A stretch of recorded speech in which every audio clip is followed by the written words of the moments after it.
Color mode doesn't use the same timeline as the edit mode does. This is because color mode is focused entirely on making fast and efficient color adjustments without inadvertently making any editorial changes to the sequence that you're working on. Because you tend to work fast when you're doing finishing tasks, it could be easy to accidentally select one or more clips and move them somewhere you don't want to be. And color mode prevents this by giving you the clip grid. The clip grid, over to the right on the default layout, is a representation of every single clip that your sequence has. Each clip is represented by a thumbnail, and by default, these thumbnails are arranged vertically in your layout. You can change the size of them depending on if you want more thumbnails visible at one time or you want larger, more readable thumbnails. Also, you do have the ability of going into grid view, which, depending on how large a thumbnail you want to have, enables you to see a lot more of your project all at once.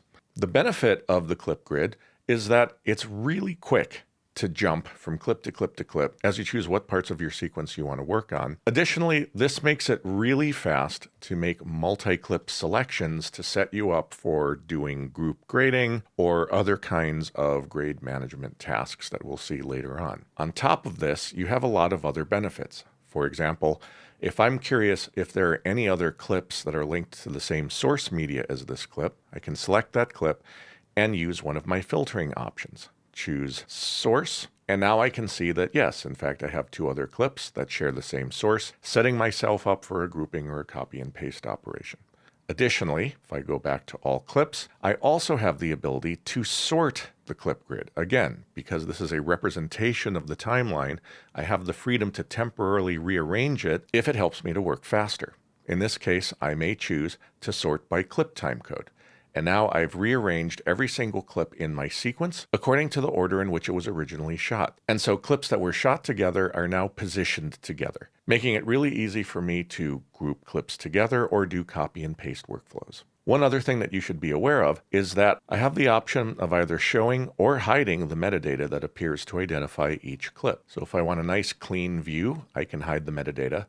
Or if I need more information, I can show the metadata, and on top of that, I can right-click on this button and turn on or off any pieces of metadata that I want to display at the bottom of each clip. How much metadata is available depends entirely on the size of the thumbnails. So for example, if I decide to make these thumbnails really big, you can see that I have room for 2 lines of metadata, so I can turn on pretty much everything I want. And I can also customize what badges appear in here.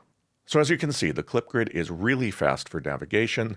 It's really fast for setting you up to do grouped operations.